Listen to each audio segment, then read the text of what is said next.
बोलो कृष्ण कन्हैया लाल की, निजानंद स्वामी की, श्री प्राणनाथ प्यारे की, कृष्ण कन्हैया लाल की, सद्गुरु महाराज की, तीनों पुरी धाम की, सत्संग धाम की, महामती धाम तिलमर की, विद्या कथा ज्ञान महाया की, सभी सुंदर साथ की जय। प्रणाम।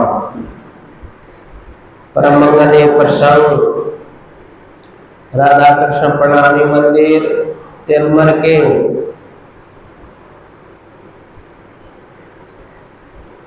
इस प्रांगण में श्रीमद् गीता कथा का आज हम सभी आरती पूजन भोग राग के उपरांत हम सभी आज यहाँ को उपस्थित हुए हैं। निजानंद संप्रदाय कृष्ण प्रणामी धर्म में महामती श्री प्राणनाथ जी का धाम गमन के उपरांत स्वामी लालदास जी महाराज द्वारा वितक रचना की गई,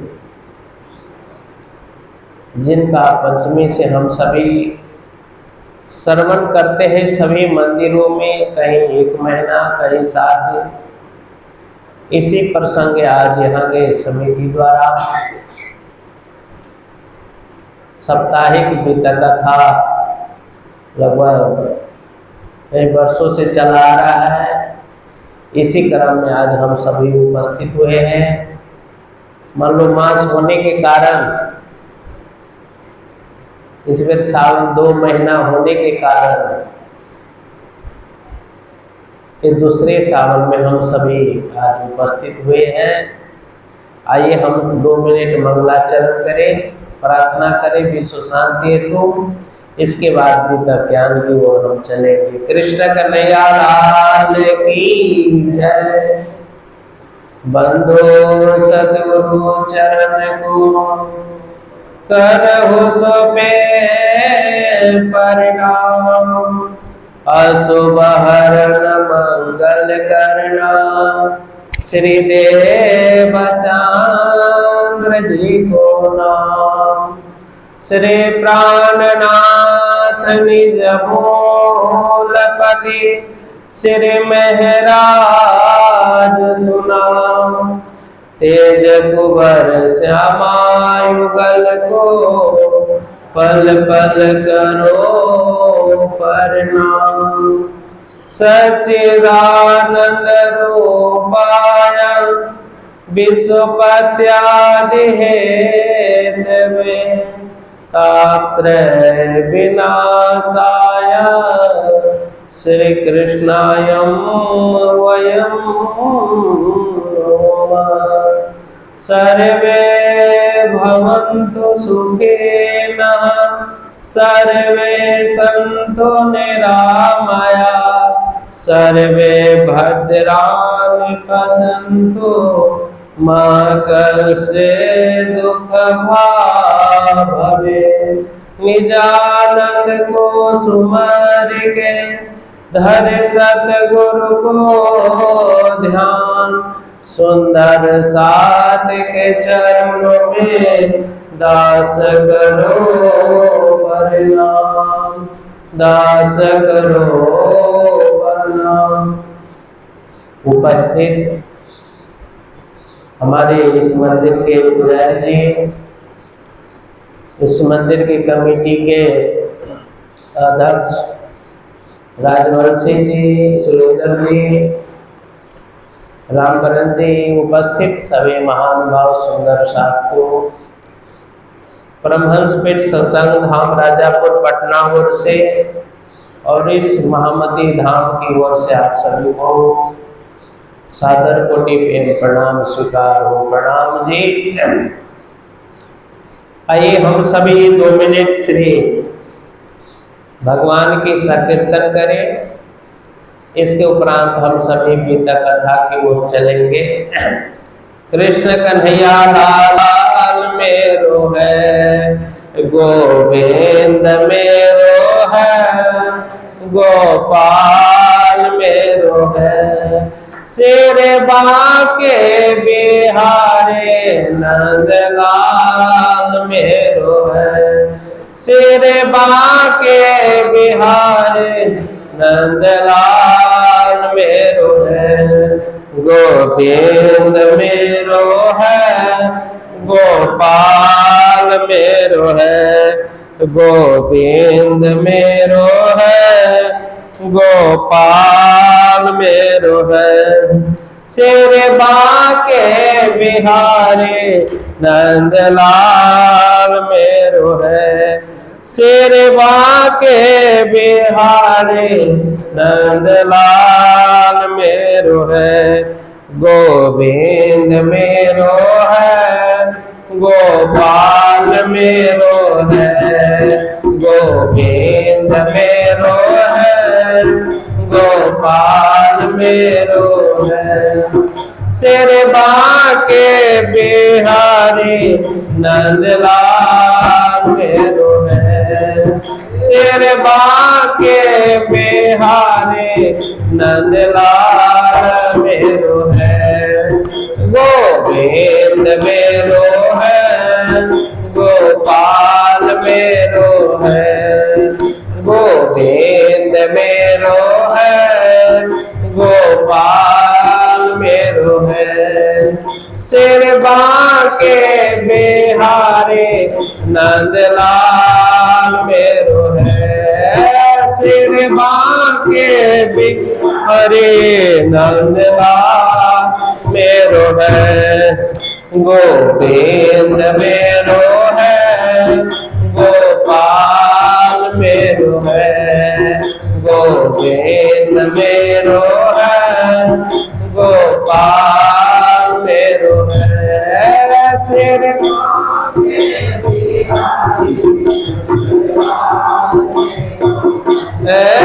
शेरे बाके बिहारी नंदलाल मेरो है, शेरे बाके बिहारी नंदलाल मेरो है, गोविंद मेरो है, गोपाल मेरो है, गोविंद मेरो है, गोपाल है, शेरे बाके बिहारी नंदलाल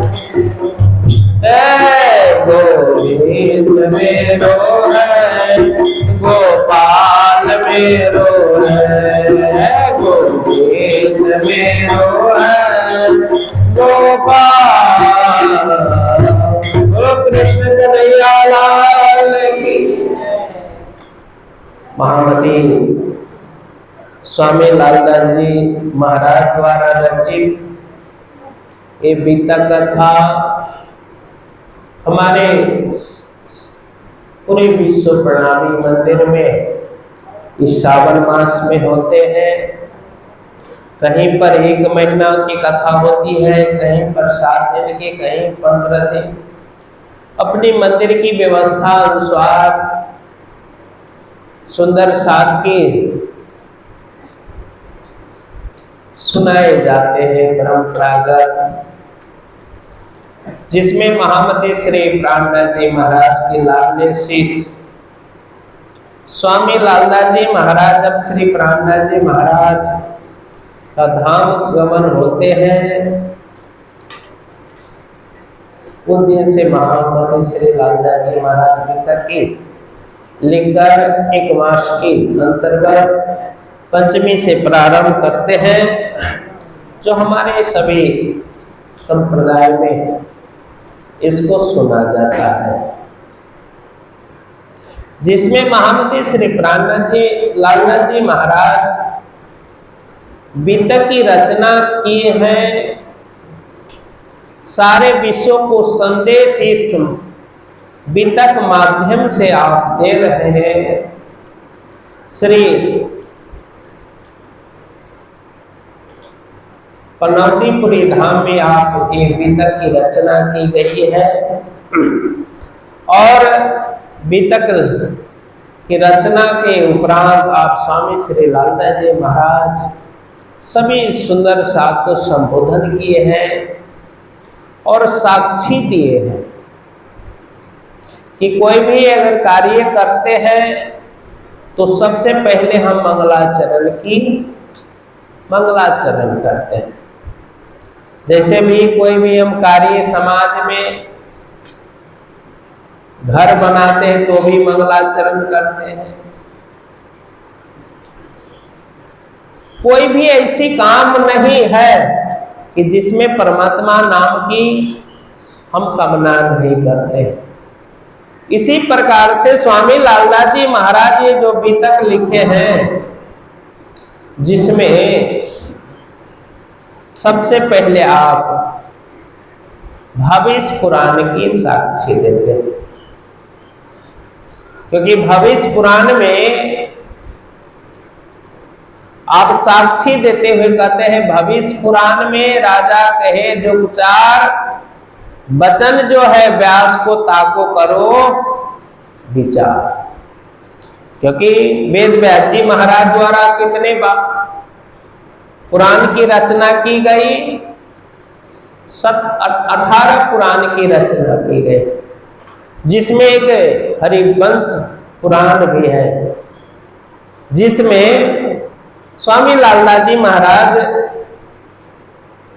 उसी पुराण के आप साक्षी देते हैं। भविष्य पुराण में राजा कहे जो चार, क्योंकि भविष्य पुराण की वर्णन करते हुए जिसमें 4 राजाओं की वर्णन किया गया है। कृष्ण कन्हैया लाल की।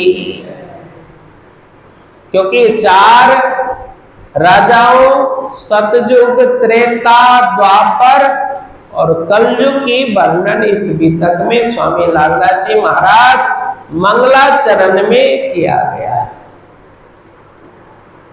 जिस मंगलाचरण में आप सबसे पहले सतयुग राजा की वर्णन करते हैं। पहले राजा 17 राजा सतयुग में कहे राजा कृत, तीनों अपनी भोक्ति तापर भय कीर्तदत्त। क्योंकि 17 राजा सतयुग में हुआ है, लेकिन स्वामी लालदास जी महाराज यहाँ 17 ही राजा की बात किया है। क्यों कि राजा हो सकते बहुत हुआ, लेकिन जो प्रतापी राजा है, जिन राजाओं की वर्णन इस बीतक कथा में किया गया है, जो पराक्रमी है, उन राजाओं की वर्णन साक्षी दिया है, जिसमें कृत नाम के राजा पहले सबसे पहले विराजमान होते हैं। कृष्ण कन्हैया लाल की। और तीनों अपनी भोक्ति, उन्होंने अपने प्रताप से समाज की सेवा किया, प्रजाओं की दुख सुख में साथ दिया, प्रजाओं को साथ में लेकर अपने कीर्ति को बढ़ाया। उन्होंने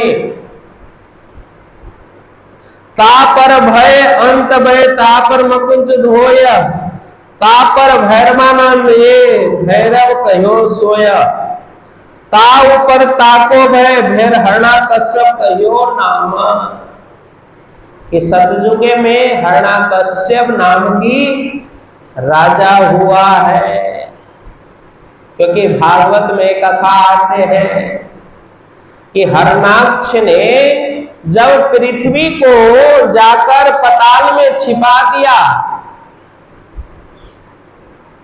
तो सारे विश्व में, सारे ब्रह्मांड में हाहाकार मच गए। देवता लोग परेशान हो गए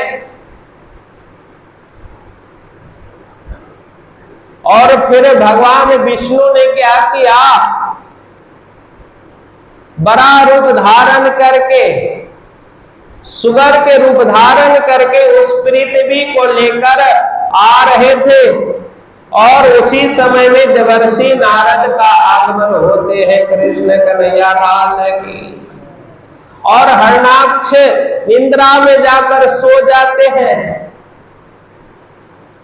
और भगवान ने बड़ा रूप धारण करके उस पृथ्वी को लेकर आ रहे थे।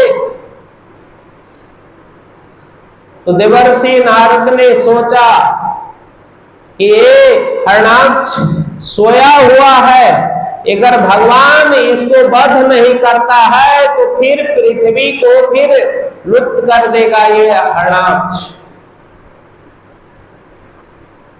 तो देवर्षि नारद ने श्रीमन नारायण की धुन गाते हुए जहां पर हरणाक्ष सोए हुए थे उसी मार्ग से आप जा रहे हैं। और जिस मार्ग में हरणाक्ष सोए हैं, आवाज गया शब्दों का, तो हरणाक्ष उठ जाते हैं और देखते हैं देवर्षि नारद को हरि का गुणगान करते हुए। ये देखकर हरणाक्ष ने देवर्षि नारद को रोका,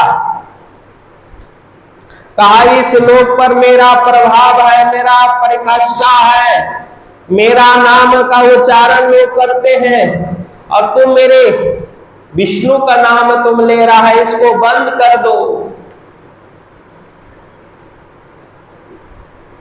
तो देवर्षि नारद ने कहा अगर आप में पराकाष्ठा है, आप में इतना बर शक्ति है, तो जिस पृथ्वी को आपने छिपा रखा है उस पृथ्वी को वो भगवान विष्णु लेकर आ रहे हैं, उसको आप बचा लो।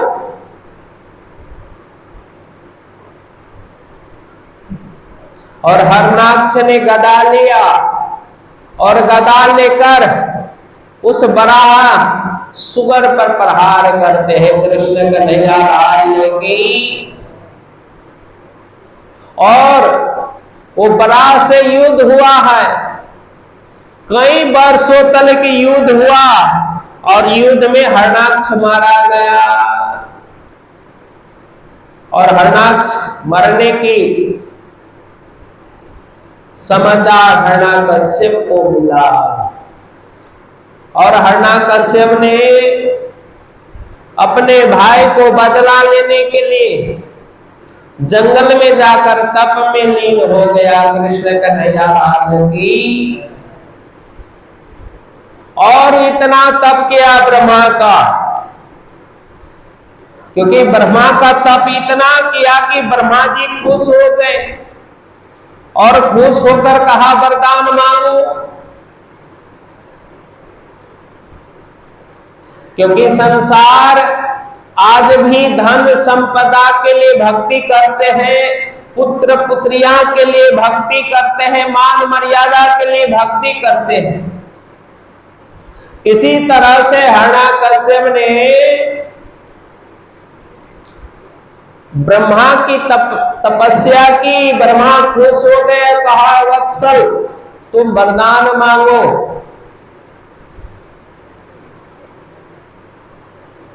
हिरण्यकश्यप ने कहा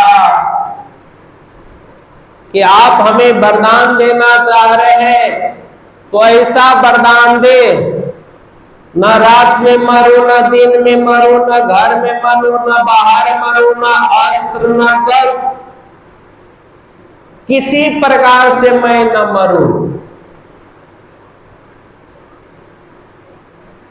और ब्रह्मा जी ने यथास्तु कर दिए।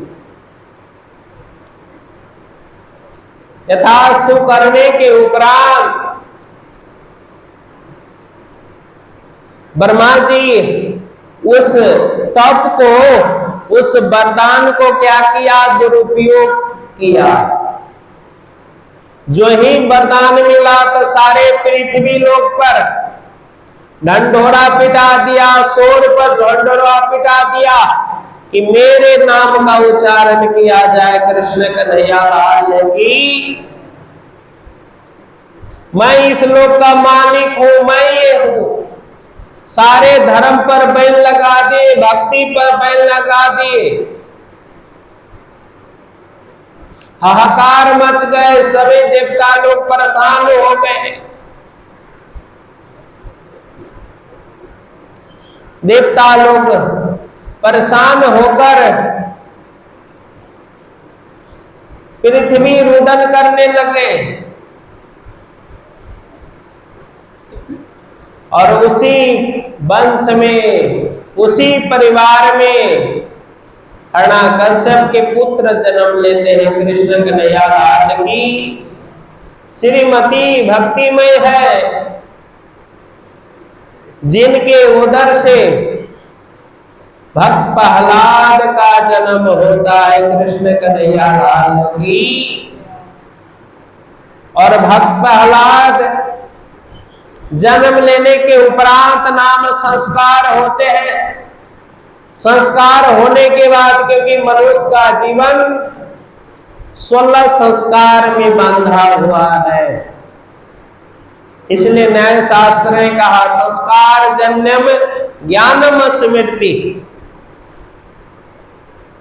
इस 16 संस्कार में मनुष्य बंधे हुए हैं और 16 संस्कार कर पहला नाम संस्कार होते हैं।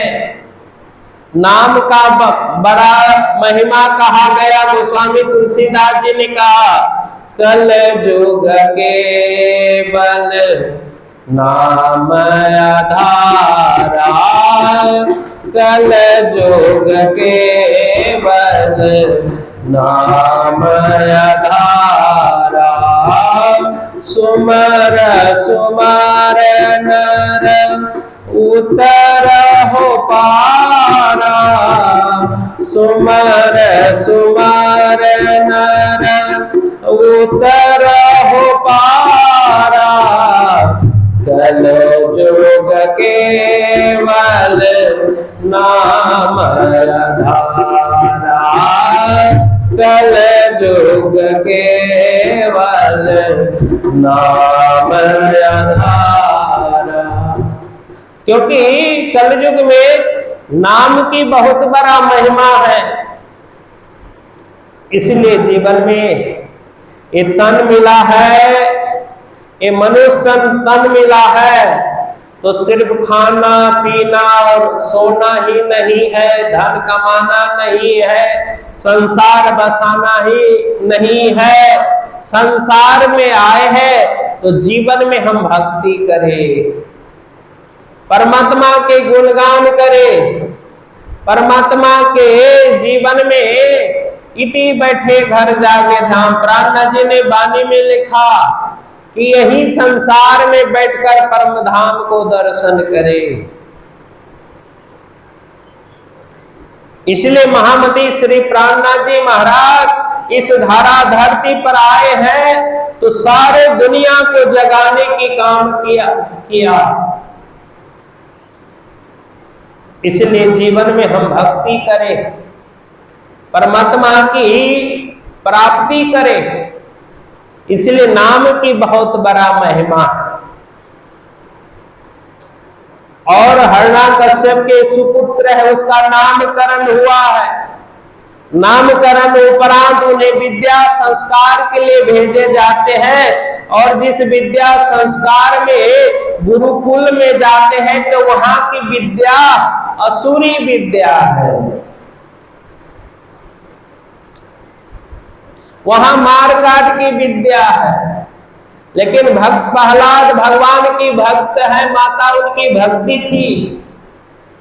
इसलिए जीवन में संसार में हम आए हैं तो हमें संस्कार बालकाल से ही मिलता है।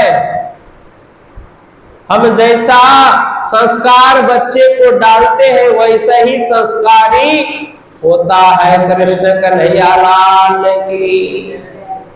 इसीलिए जीवन में हर माता पिता को जीवन में भक्ति करने की जरूरत होता है।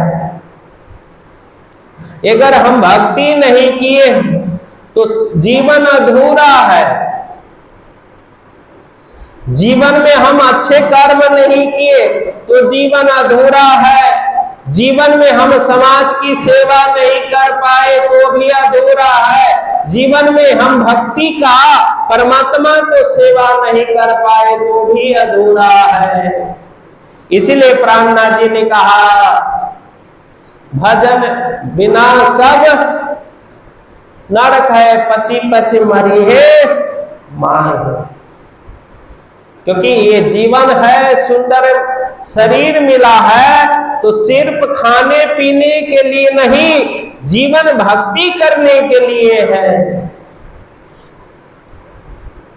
आज भक्त प्रहलाद अपनी माता की संस्कार लेकर गुरुकुल में जाते हैं, गुरुकुल की संस्कार देखते हैं, वहां मार काट की संस्कार देखकर भक्त प्रहलाद को लगते हैं कि इस असुरी विद्या मैं कैसे प्राप्त कर सकता हूं।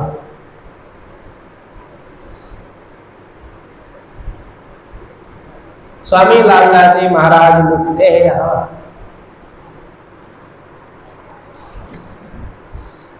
ताव पर ताके थोर प्रहलाद भयष्ठा, कि प्रहलाद हिरण्याकश्यप को पुत्र आज गुरुकुल में देखते हैं कि असुरी विद्या को देखकर बहुत दुखी होते हैं। अच्छा कर्म वहां नहीं हो रहा है, वहां निर्दोष को मारने की विद्या सिखाया जा रहा है, धर्म पर अत्याचार करने की विद्या सिखाए जा रहे हैं। ये देखकर भक्त प्रहलाद को लगा एक ऐसा गुरुकुल है,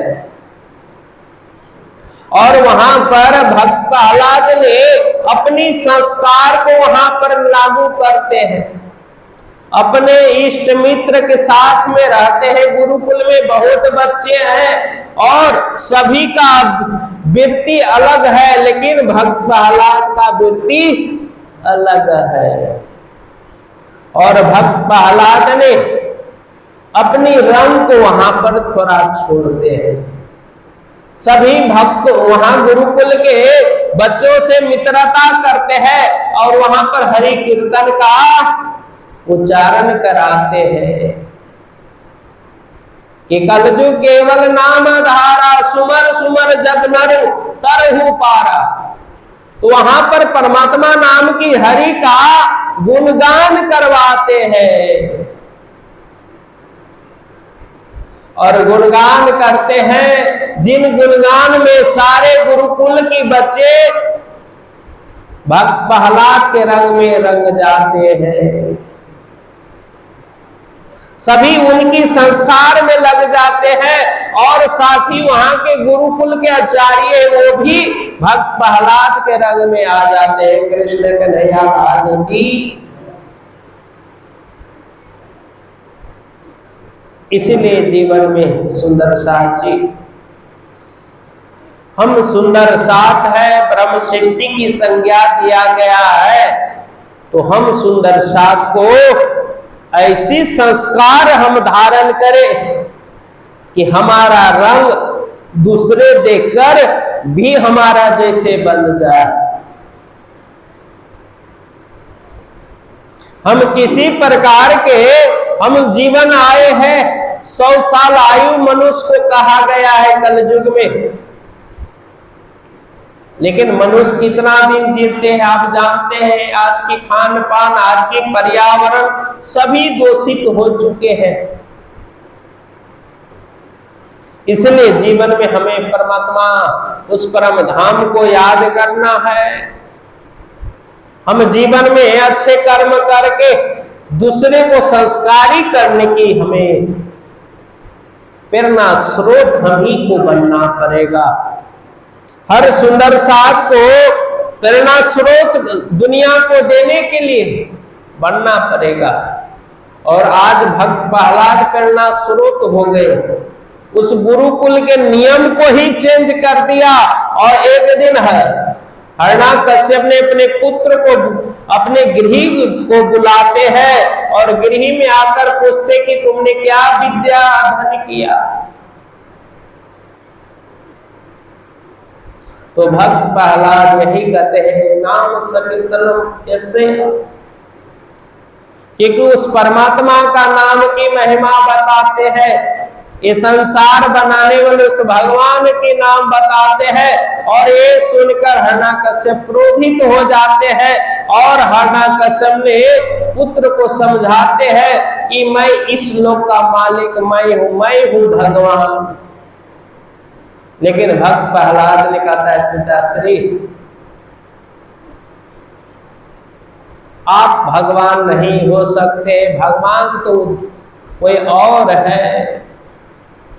और जिसकी बहुत समझाने बुझाने के उपरांत भक्त प्रहलाद नहीं मानते हैं, उनको पहाड़ों से फेंका जाता है, अग्नि में जलाए जाते हैं, होलिका आती है उसको जलाती है लेकिन खुद जल जाती है।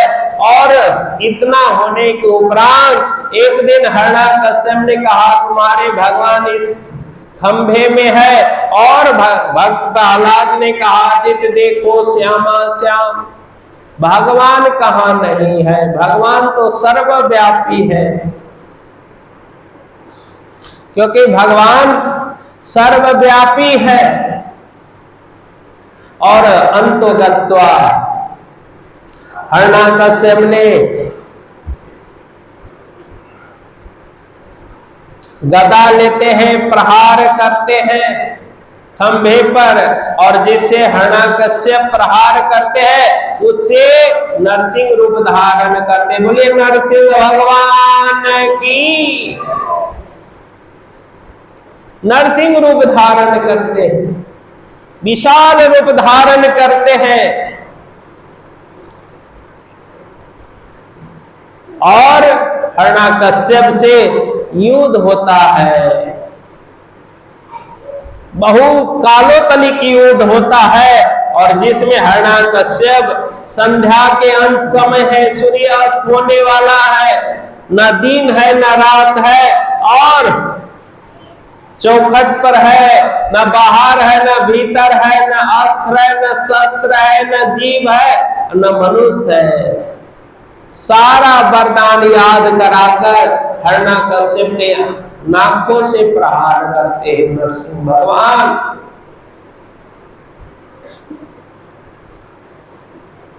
और अंत कर देता है कृष्ण कन्हैया लाल की। हिरण्याकश्यप का मौत होता है। उसके उपरांत भगवान ने भक्त प्रहलाद को अपने गोद में बैठा कर वरदान मांगने को कहते हैं और भक्त प्रहलाद अपने पिता की मोक्ष की कामना करते हैं। उसके उपरांत भक्त प्रहलाद को राज तिलक देकर सिंहासन पर बैठाकर भगवान आशीर्वाद देते हैं, जिसको स्वामी लालदास जी महाराज ने यहां पर बीतक में उल्लेख करते हैं प्रहलाद भय ठाम।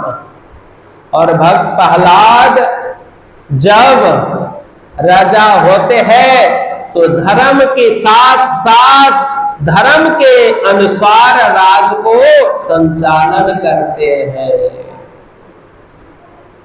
इसीलिए स्वामी लालदास जी महाराज, महामती स्वामी लालदास जी महाराज यहां पर उल्लेख करते हैं, ता पर ऊपर बाली लोचन ता पर बाल भोग, इसी ऊपर भुक्ति लोचन बलि ता पर बनासो ता पर कपिला स्नाम, ता पर कपिल भय जरासो निष्ठाम।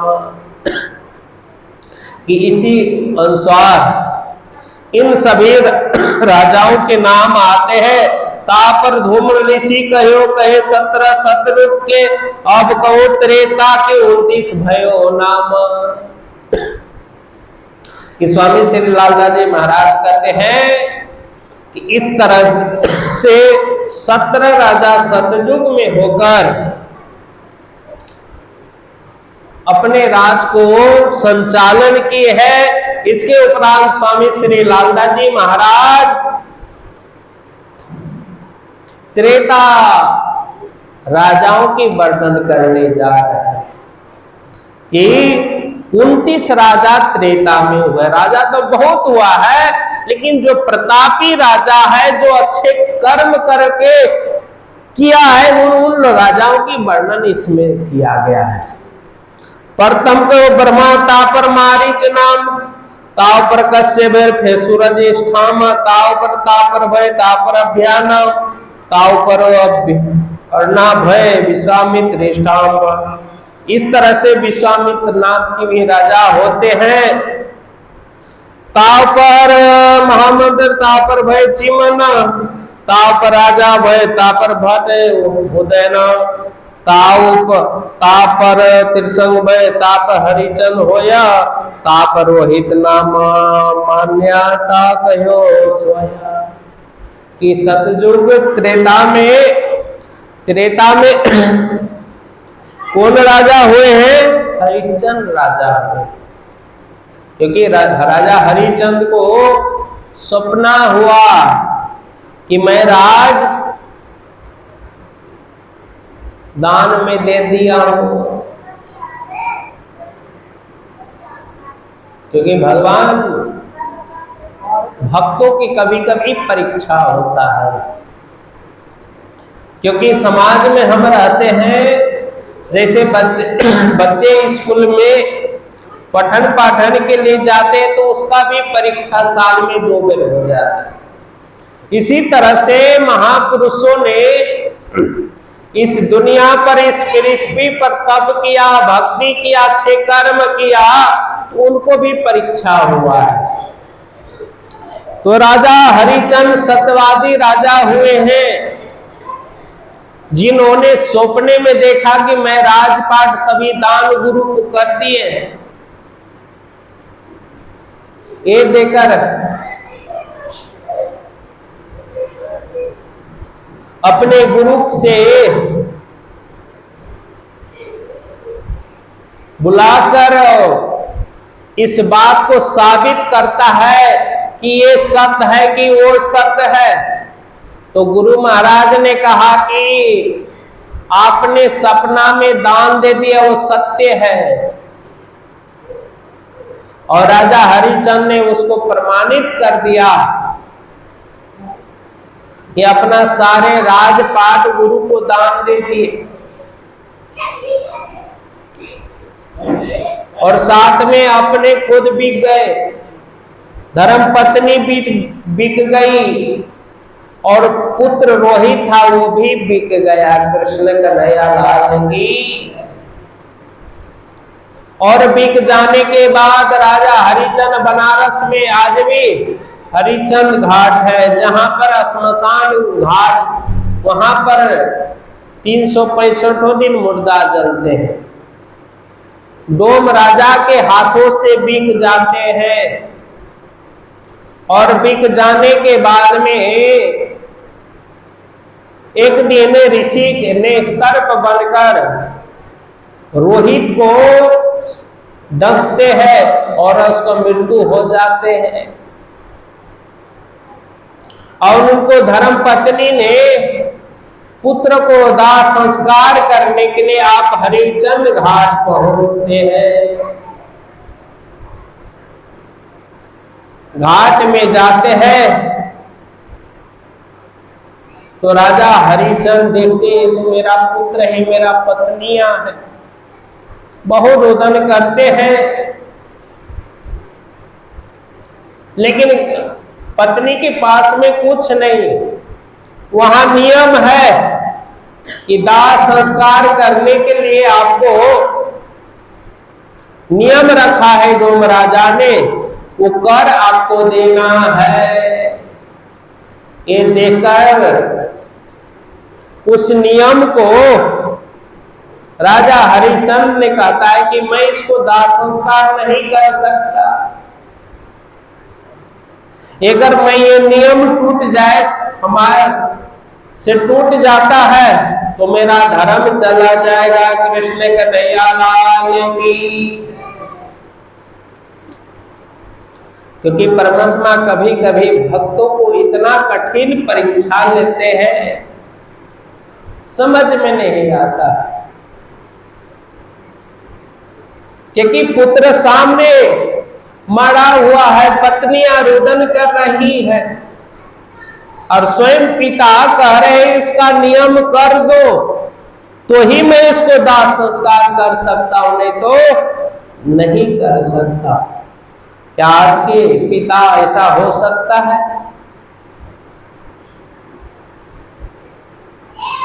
नहीं हो सकता। आज तो चुपके से जला देंगे, पता ही नहीं चलने देगा।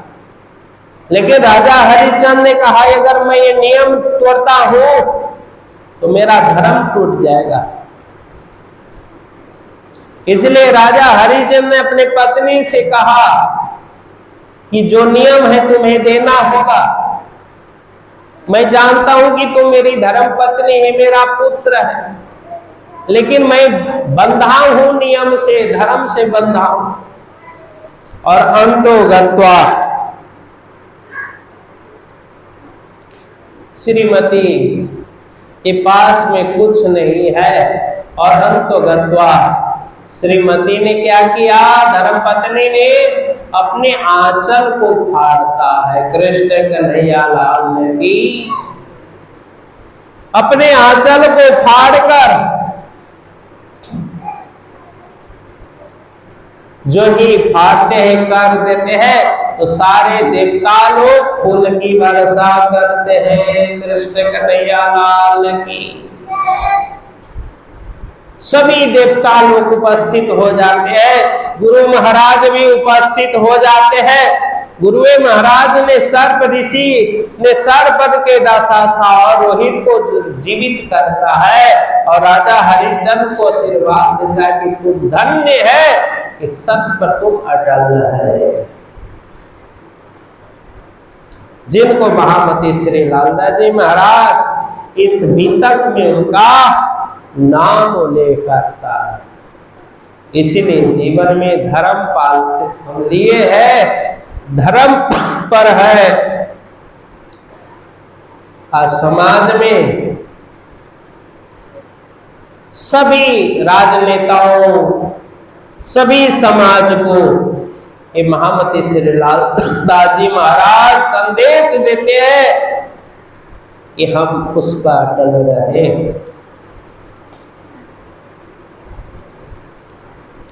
क्योंकि धर्म पर अटल रहेंगे तो एक दिन एक ने हमें फल मिलता है।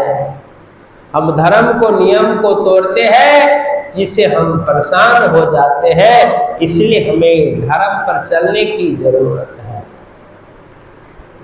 और रोहित हरिश्चंद्र के पुत्र उठकर खड़े होते हैं, आशीर्वाद लेते हैं, और इस तरह से मान भात कहियो सोई, इस तरह से राजाओं के नाम उल्लेख स्वामी लालदास जी महाराज करते हैं। हे राजा सागर में फिर आशा मित्र नामा, तापर भगीरथ में दिलीप जो स्थान। उसी पर सागर राजा हुए जो 60,000 पुत्र इनको हुआ, और फिर भगीरथ नाम के राजा हुए, फिर उसी पर दिलीप नाम के राजा होते हैं। तापर भय, तापर रघुभय फिर राजा इष्ठामा, तापर दशरथ भय फिर रामचंद्र इस नाम। कि उसी परंपराओं में महाराज दशरथ होते रघु के पुत्र दशरथ महाराज है कि रघुकुल रीत सदा चल जाए, प्राण जाए पर वचन न जाए। जिनमें महाराज दशरथ होते हैं, और महाराज दशरथ का 3 रानियां हैं, 3 रानियों की कोई संतान नहीं है, और गुरु कृपा से तीनों रानियों से राम लक्ष्मण भरत शत्रुघ्न का प्रकट होते हैं। कृष्ण कन्हैया लाल की। महाराज दशरथ के राम हुए, लक्ष्मण हुए, भरत हुए, शत्रुघ्न हुए, सारे अयोध्या में भगवान श्री राम प्रकट होते हैं, बधाइयां बनती है, सभी खुशहाली होते हैं, सभी प्रजाओं खुशी होते हैं।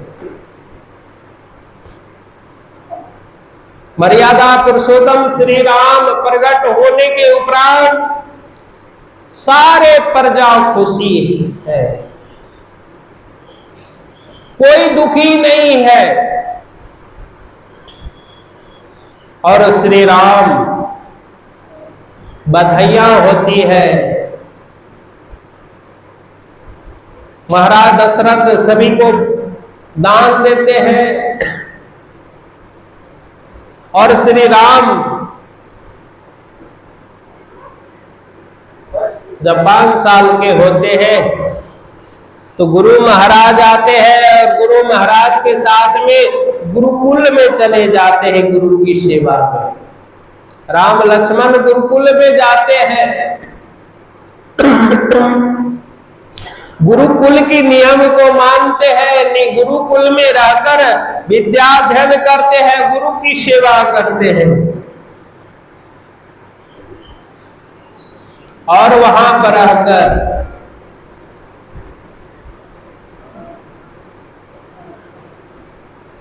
अहिल्या नारी जो पत्थर हो गए थे उनको उद्धार करते हैं, तारका को वध करते हैं।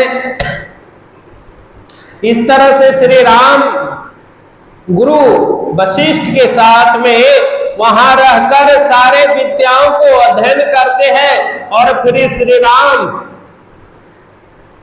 मिथिला में आकर सीता से लगन करते हैं, धनुष यज्ञ को भंग करते हैं और धनुष यज्ञ के साथ में चारों भाइयों के लगन होते हैं और लगन के उपरांत में आप अयोध्या जाते हैं। अयोध्या में जाने के उपरांत प्रभु श्री राम को राजा की घोषणा होता है, कृष्ण कन्हैया लाल की। सारे प्रजा खुश है, सहनाई बज रहा है कि महाराज श्री राम राजा बनेंगे।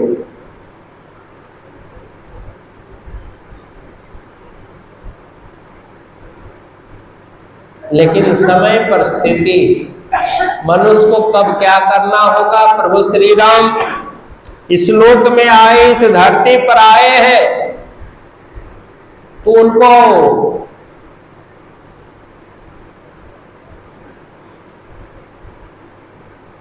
सारे पृथ्वी पर असुरों को भी संहार करना है। स्वामी लाला जी महाराज यहां उल्लेख करते हैं कि महाराज श्री राम का वनवास होते हैं, भरत के माने अपने सेवका के अनुसार 2 वरदान मांगते हैं और उस 2 वरदान में दशरथ ने श्री राम भरत के माने राम को वनवास 14 वर्ष किया और भरत की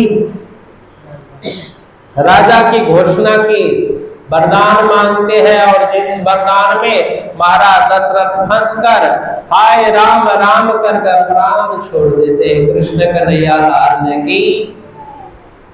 और महाराज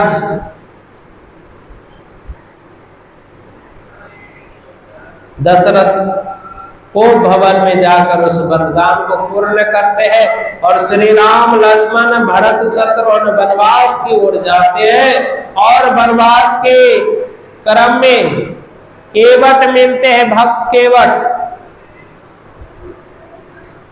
और केवट ने प्रभु राम का चरण धो के पीते हैं। केवट फिर पार करते हैं और पार होने के उपरांत सोने की बेटी देते हैं कृष्ण कन्हैया लाल की। लेकिन केवट नहीं लेते हैं। और इसके बाद पचमढ़ी में सीता हरण होते हैं। सीता हरण के क्रम में मारीच ने सोने के मृग बनकर आकर सीता को हरण करके ले जाते हैं। जिन क्रम में प्रभु ढूंढते ढूंढते सुग्रीव से मित्रता हुए हैं और वहीं पर हनुमान जी का प्रभु श्री राम के शरण में आए हैं और हनुमान जी ने सीता को ढूंढते हुए लंका जाते हैं और पंचवटी में सीता को बेटी गिराकर संदेश देते कि मैं राम का दूत हूं।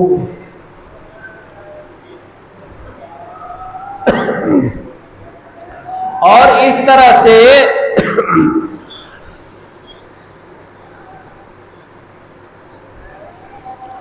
तो सीता और हनुमान जी का मिलन हुए है, सारे संदेश दिए हैं और संदेश देने के उपरांत रावण को, लंका को हनुमान जी महाराज दहन करते हैं। दहन करने के उपरांत विभीषण के साथ में मिलन होते हैं और फिर हनुमान जी राम के पास आकर सारे घटनाएं बताते हैं और प्रभु श्री राम सेतु बांध कर आप लंका जाते हैं, रावण को संहार करके विभीषण को राज तिलक करके फिर प्रभु श्री राम अयोध्या पधारते हैं और अयोध्या में फिर राजा बनते हैं। राजा बनने के उपरांत माता सीता को वनवास करते हैं, फिर लव कुश होते हैं, फिर लव कुश के मार्फत अग्नि परीक्षा होता है और फिर सीता उसी क्रम में महाराज रघु के क्रम में श्री राम हुए हैं। राम के बाद उसी पर लव होते हैं और इस तरह से 29 राजा का नाम स्वामी लालदास जी महाराज त्रेता में उल्लेख करते। कृष्ण कन्हैया लाल की राधे राधे बोले चले आएंगे बिहारी,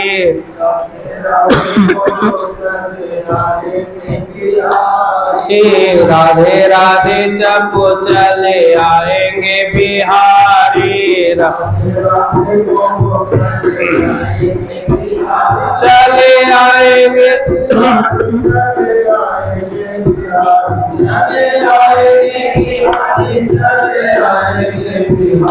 रे राधे राधे राधे राधे जब चले आएंगे बिहारी,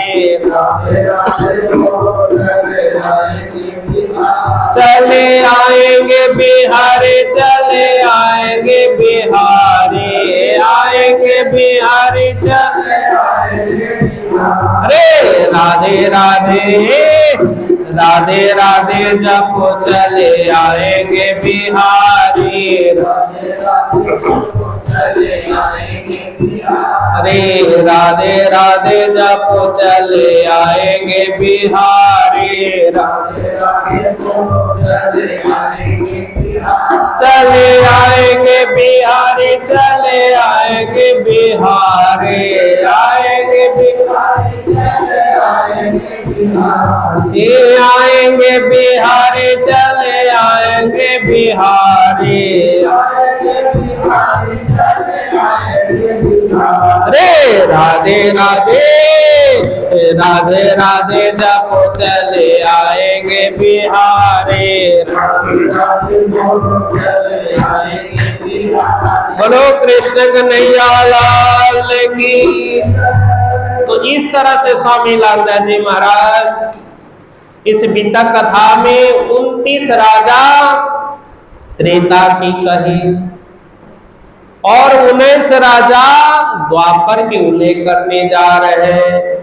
प्रथम ब्रह्मा भयता पर मारीच नाम, ता पर कश्यप भय फिर सूरज ठाम, कि सबसे पहले ब्रह्मा नाम के राजा हुए, उसी पर मारीच नाम के राजा हुए, और इसी क्रम में स्वामी लाला जी महाराज कहते हैं कि हे सुंदर साथ जी, इस तरह से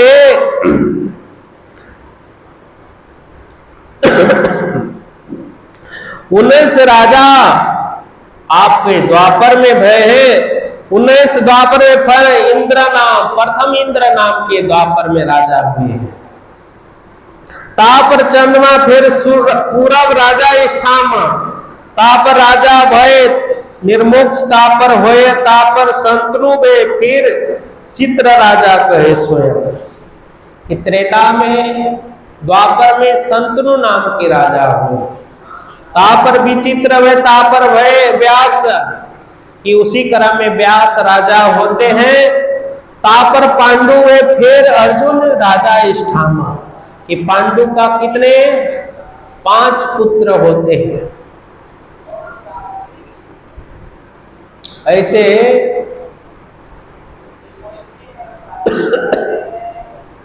5 पुत्र पांडु का हुए हैं। उससे पहले कुंती ने एक पुत्र, लगन से पहले एक पुत्र और है कुंती का, उसका नाम क्या है? कर्ण है। क्योंकि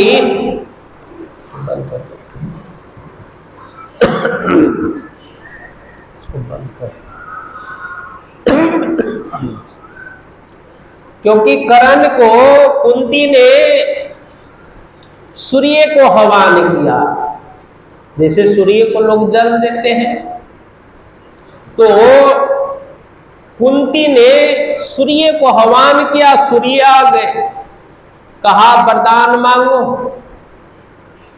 कहा मुझे पुत्र चाहिए, और वरदान दे दिया और पुत्र हो गया। बाद में कुंती को पता लगा मेरा कुछ लग्न ही नहीं हुआ है, संसार मुझे क्या कहेगा, तो कर्ण को क्या किया? गंगा में बहा दिया कृष्ण कन्हैया लाल की। फिर बाद में पांडु से उसका लगन हुआ, और पांडु का वरदान था,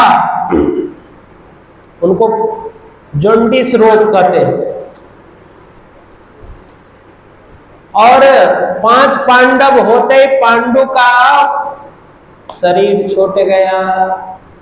जिसका भाई धृतराष्ट्र है, अंधे है, और उनका पुत्र दुर्योधन है। 5 पांडव धर्मात्मा है,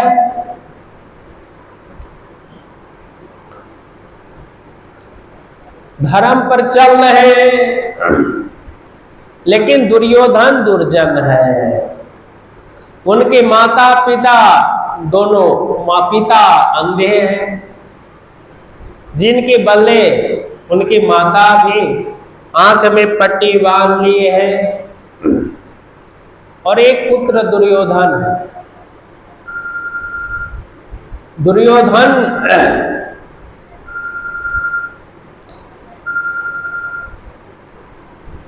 दुर्योधन खुरपाती है,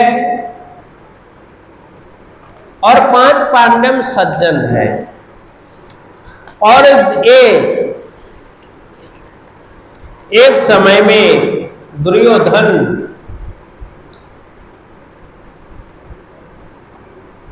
घर से बाहर आ रहे थे, छल से शौकनी मामा है, और शौकनी मामा ने क्या किया? छल से सत्ता छीन लेते हैं। 5 पांडव से सत्ता को छीन लिया गया है। दुर्योधन जुआ में जीत गए हैं, और 5 पांडव को वनवास हुआ है, और 5 पांडव वनवास में गए हैं, तो भिक्षाटन के लिए गए हैं, तो द्रौपदी मिली है। द्रौपदी को लेकर आते हैं, तो माता कुंती गृह में है। कामा, मैं एक बहुत वस्तु लाया हूं, एक सुंदर वस्तु लाया हूं, और बिना देखे माता ने कहा पांचों भाई बांट लो।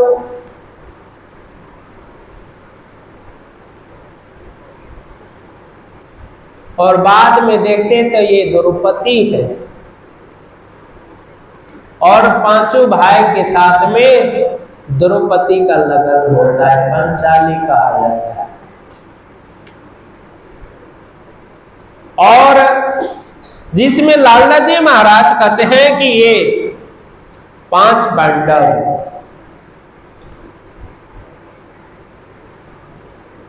वनवास के क्रम में दुर्योधन द्वारा छल से उनको मारने की योजना बनाए गए हैं। इस योजना में 5 पांडव सफल होते हैं। फिर 5 पांडव ने भगवान कृष्ण के शरण में आते हैं। भगवान कृष्ण से प्रार्थना करते हैं कि मेरा भाई है, मैं कुछ नहीं चाहता, वो सारा साम्राज्य वो रखे, सारे राज सत्ता वो रखे, लेकिन मुझे जीने के लिए क्या चाहिए? 5 गांव आप हमें दिला दें, मैं उसमें संतुष्ट हूं। साम्राज्य नहीं चाहिए, न सत्ता चाहिए, न कुछ नहीं चाहिए, सिर्फ जीने के लिए। मनुष्य को क्या चाहिए? घर चाहिए, 5 टुक कपड़ा चाहिए, भोजन चाहिए, और क्या चाहिए? लेकिन आज तो लोग इतना धन अर्जन करते हैं कि 4-5 पीढ़ी बीत जाए, इतना हम भविष्य सोचते हैं। समाज 200 पीढ़ी के लिए हम अभी से सोचते हैं कि इतना धन अर्जन कर लूं कि मेरा 10 पीढ़ी बैठकर खाए। ये भावना समाज में है।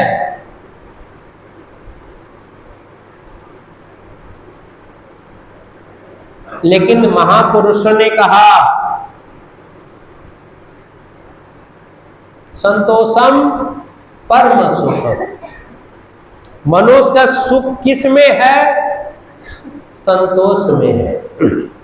अगर मनुष्य के पास में धन बहुत है, संपदा बहुत है, पद प्रतिष्ठा है, लेकिन संतोष नहीं है मन में, तो मनुष्य सदा विचलित रहता है। इसलिए जीवन में हमें संतोष से बड़ा धन महापुरुषों ने नहीं कहा। और दुर्योधन को पास में संतोष नहीं है, 5 पांडव के पास में संतोष है। वो सोचते हैं कि 5 भाई हैं, एक गांव लेंगे और उसी में अपना जीवन यापन कर लेंगे, भगवान की भक्ति करेंगे।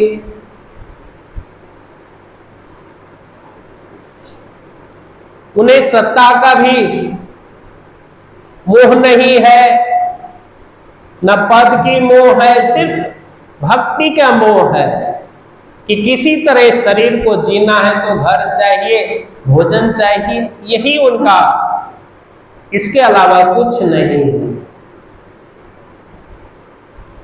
और 5 पांडव भगवान कृष्ण से अर्जी किए हैं और भगवान 5 पांडव की भावना को स्वीकार किया। धर्म अधर्म का समाज में भी 5 पंच क्यों चुना जाता है कि समाज में नगर में कोई समाज में झगड़ा होते हैं तो दोनों को समझौता करवाते हैं, 5 परमेश्वर बनकर 5 लोगों को चयन किया जाता है और वो जो निर्णय देता है उसको मान्य करना पड़ता है। तो भगवान को 5 पांडव ने अर्जी लगाया है और अर्जी सुनकर भगवान ने 5 पांडव को संदेश लेकर हस्तिनापुर पधार रहे हैं। कृष्ण कन्हैया लाल की। क्योंकि भगवान जानते हैं कि 5 पांडव के साथ में अन्याय हुआ। शौकनी ने चाल खेला है, इनका जबरन संपदा को छीन लिया।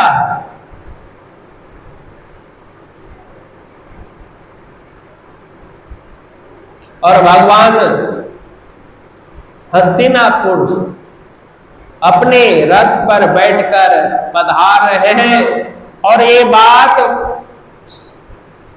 दुर्योधन को पता लगा कि भगवान केशव आ रहे हैं, तो केशव की खुश करने के लिए आप सारा राज सजाते हैं, उनकी स्वागत की व्यवस्था करते हैं, उनकी स्वागत के लिए 56 प्रकार के व्यंजन को बनवाते हैं। और उसी क्रम में विदुर जी दुर्योधन की मंत्री रहे, और जिस समय में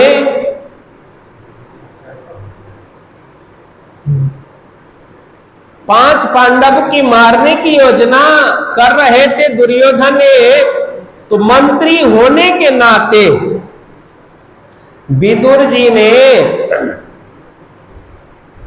दुर्योधन धृतराष्ट्र से कहा था कि मैं जानता हूं कि आपका पुत्र अनर्थ कर रहा है और आप सत्ता पर है, और 5 पांडव की मारने की योजना कर रहा है। 5 पांडव अबल नहीं है, वो चाहे तो एक पल में सत्ता ले सकता है, दुर्योधन को सत्ता से दूर कर सकता है, लेकिन वो अपना भाई समझता है। लेकिन आपके पुत्र ने भाई नहीं समझता है। ये सुनकर दुर्योधन ने उसको मंत्री पद से बर्खास्त कर दिया था। और विदुर जी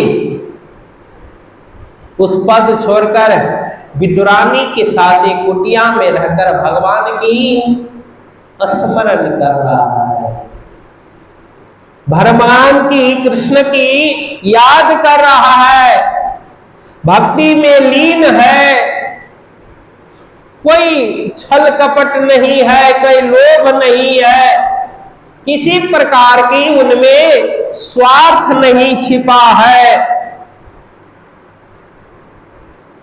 सिर्फ परमात्मा को पाने की एक मन में जिज्ञासा है। और विदुर जी सुना कि केशव आ रहे इस नगर में,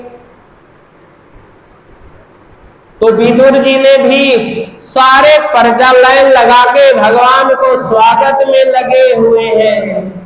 स्वागतम कृष्ण शरणागतम कृष्ण,